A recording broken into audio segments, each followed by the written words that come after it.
All right, so I had to walk out of that game.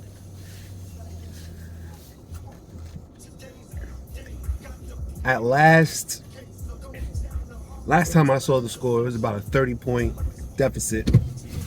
First off, shout out to Dallas Mavericks. They had a very good game.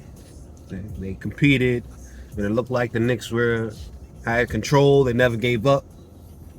They stayed in the game.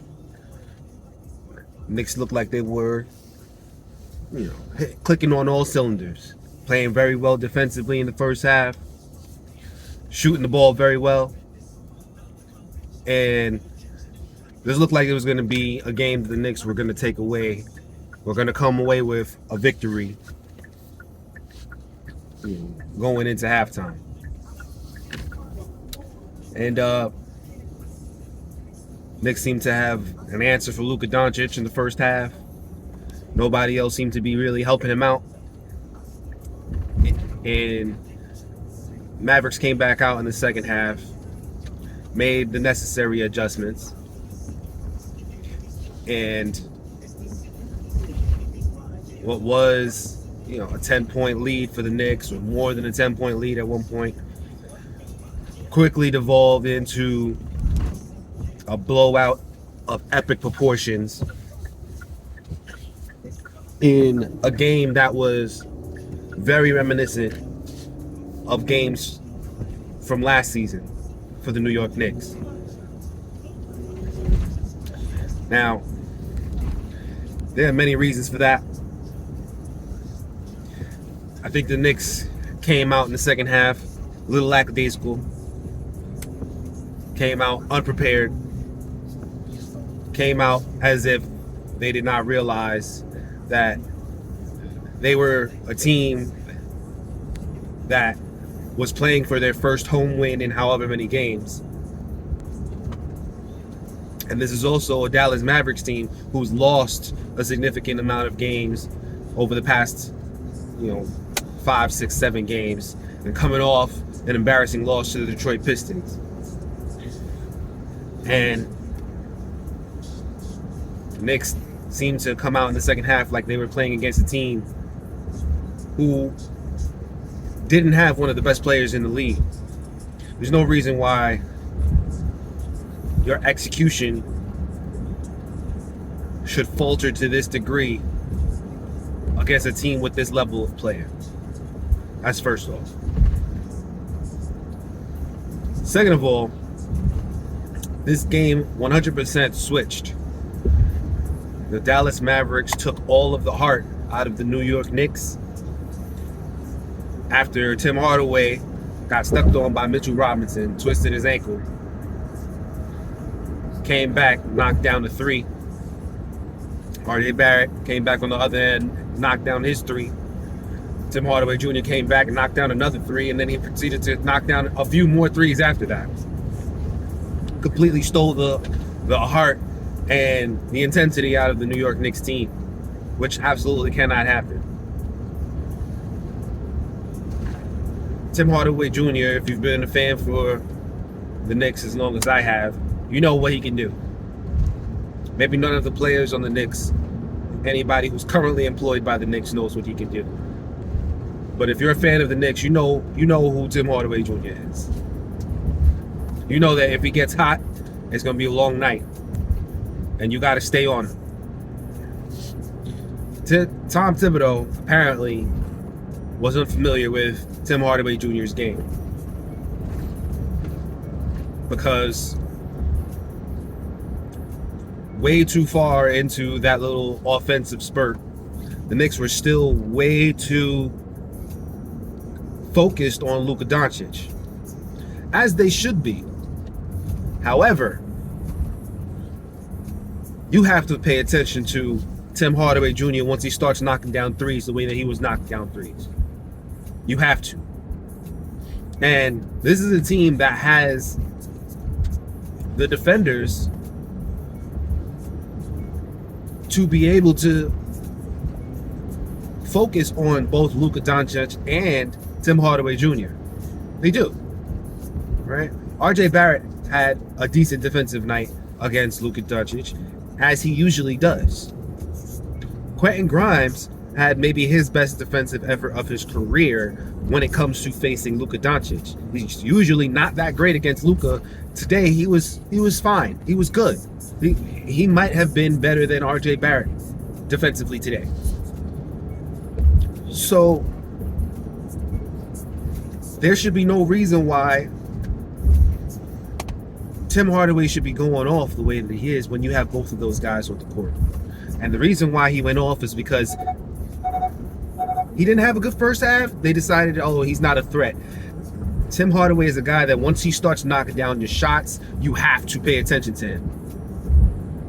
And once he took the heart out of the New York Knicks, that was all she wrote for this game. The Dallas Mavericks in the third quarter scored 41 points to the New York Knicks 15. And I left this game feeling like the Knicks said, oh, there's questions about how our uneven performance. Watch this. Watch this. Watch how uneven this performance is. We're going to come out like gangbusters. We're going to come out. We're going to play like we're one of the better teams in the league. And then we're going to show up in the second half like we're one of the worst. Take that for uneven. What are you going to do about it? I don't know if this team is trying to get Tom Thibodeau fired, but if they are, would not be a shock. I would not be surprised if this was a game where, the Mavericks, I would not be surprised if it was just that the Mavericks just were able to adjust against a coach who struggles to identify when it's time to adjust. He's very quick to notice when somebody's not doing the thing that they're supposed to do. He's not as quick to realize, okay, they figured this out. We need to make an adjustment.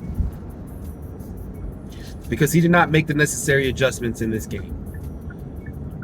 Is it Tom Thibodeau's fault? No, it's not. Few culprits from this game that honestly I don't even know the way that they came out.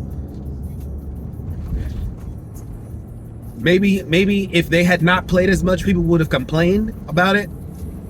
But after watching them play, they probably shouldn't have played in this game.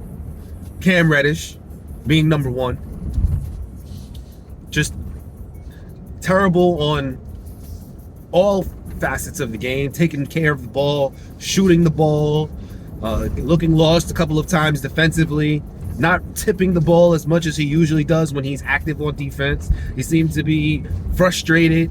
He got a couple calls that went against him. One rightfully so, one not so much should have gone against him. But you can't play like this. This is the reason why the Atlanta Hawks were willing to give him up so easily.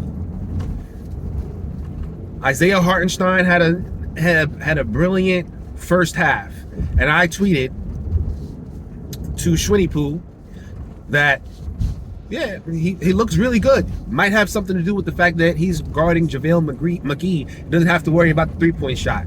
JaVale McGee didn't see any minutes in the second half, and as soon as Isaiah Hartenstein came out, it was bad. So Isaiah Hartenstein probably shouldn't have seen any minutes unless JaVale McGee was on the court. That's my personal opinion. He was looking terrible. He had one of the worst traveling calls of the season for the New York Knicks when he caught the ball and took 4 steps before dribbling it at close to half court. For no reason. There was no defender on him. There was nothing. It just looked like he had a brain fart and just gave the ball up in the worst possible time for the Knicks to have a turnover at that point in the game. They were already starting to lose. They needed a score, and he just turns the ball over unforced. Julius Randle had a great start to the game. He should have played as many minutes as he did, but his execution in the second half, nowhere close to the same as his execution in the first half. You saw that the Knicks were starting to lose the game. and he started to try to take control of the game by himself, and that is when he's at his worst. He also had one of the not one of the worst turnovers of the season, but one of the worst turnovers of the game when he tried to dribble through a double team and just gave up the ball, because that's not his game. Make quick decisions like you did in the first half, Jules.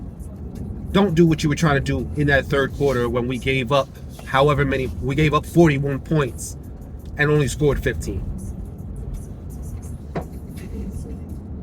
Outside of that, I just think that the Knicks just rushed a lot of shots. They did too much. They were trying to do too much in the third quarter in a game that they very much had in control up until Tim Hardaway started to get hot. So, I don't know what to do with this. I had a pregame that I released earlier today. I was very confident about the Knicks winning this game. They were at home. Dallas Mavericks have been one of the worst road teams in the league. I knew RJ Barrett was going to perform defensively well against Luka Doncic. I think Quentin Grimes has improved his defense to the point where I thought that the Knicks were going to start off the game with Quentin Grimes on Luka, and they did, and he performed admirably. And I thought that Mitchell Robinson, if he could take control of the boards, the Knicks would run away with this game. None of that happened in the third quarter. And what I initially thought was going to be a Knicks win turned into a blowout at home to the Dallas Mavericks. An easy blowout. I'm absolutely certain Luka Doncic has not played in the fourth quarter. I left watching the game after the first few minutes of the fourth, when the Knicks went from being down 20 to being down 30.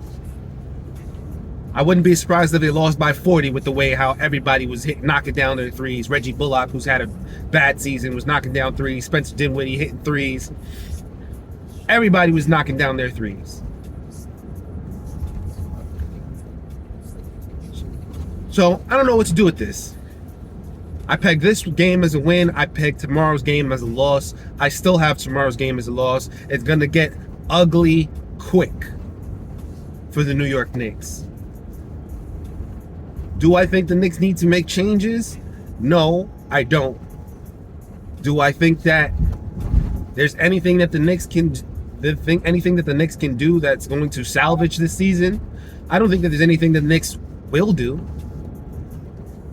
I think that we need to figure out who's going to stay, who's going to go. This Julius Randle, RJ Barrett, Jalen Brunson triumvirate doesn't seem to be able to work for all three.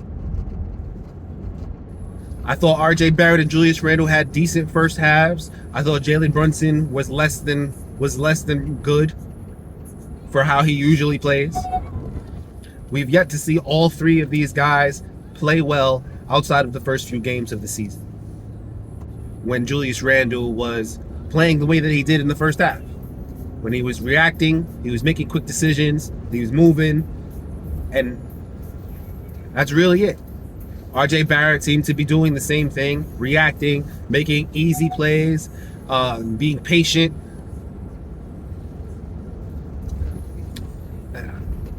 All three of them can't be here. I think they're all good. I think they all can be good players. I think Julius Randle is the one that should go, because he is the one who is least active defensively in terms of team defense. He's always out of position. And I think the team defense is the part of this Knicks team that needs the most work. Can't have Julius Randle on this court with Jalen Brunson being so short and RJ Barrett occasionally needing help against wings. Can't have it. I think you can have Jalen Brunson, Quentin Grimes, RJ Barrett. I think Obi Toppin is much better team help defender. He's not good, but he's better than Julius as far as team help defense. And Mitchell Robinson on the court, I think the defense will look much better. And that's what I got.